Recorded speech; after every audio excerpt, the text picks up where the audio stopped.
বিশাল bike র্যালির মাধ্যমে ঠাকুর অনুকূল চন্দ্রের জন্ম মহোৎসবের সূচনা। সৎসঙ্গীদের সমাগমে রীতিমতো তীর্থক্ষেত্রে পরিণত সীমান্ত শহর। আগামীকাল ঠাকুরের 138তম পূর্ণ জন্ম মহোৎসব।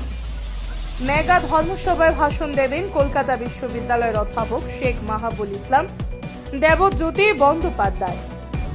শনিবার বিশাল বাইক র্যালি আর বন্দে পুরুষোত্তম ধ্বনিতে সরগরম হয়ে উঠল সীমান্ত শহর শ্রীপুর। করিমগঞ্জ কলেজের খেলার মাঠে থেকে আজ দুপুরে এক বর্ণাঢ্য বাইক র্যালি বের হয়ে গোটা শহর পরিক্রমা করে। বাইক র্যালি শুরু হওয়ার আগে শহরবাসীর কাছে সহযোগিতা চাইলেন ঋত্বিক প্রসেনজিৎ দাস চৌধুরী ওরফে কাজুদা। আগামীকাল শ্রী শ্রী ঠাকুরের পূর্ণ জন্ম মহোৎসবের সূচনা হবে। দিনভর চলবে ধর্মীয় নানা অনুষ্ঠান, ধর্মসভা, সাংস্কৃতিক কার্যসূচি এবং দুপুরে আনন্দবাজারের মহাপ্রসাদ বিতরণ। সন্ধ্যেতে থাকছে খ্যাতনামা হোয়াইট ব্যান্ডের অনুষ্ঠান।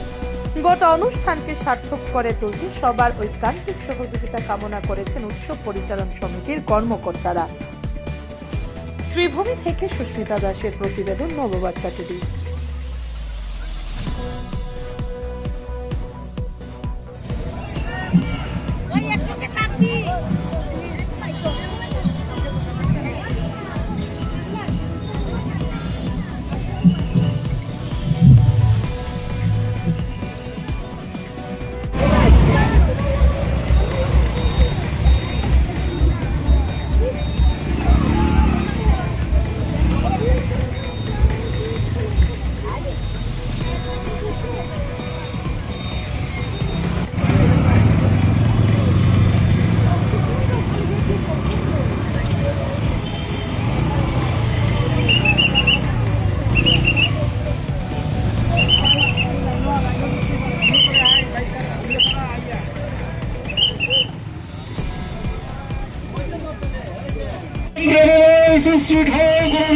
चंद्र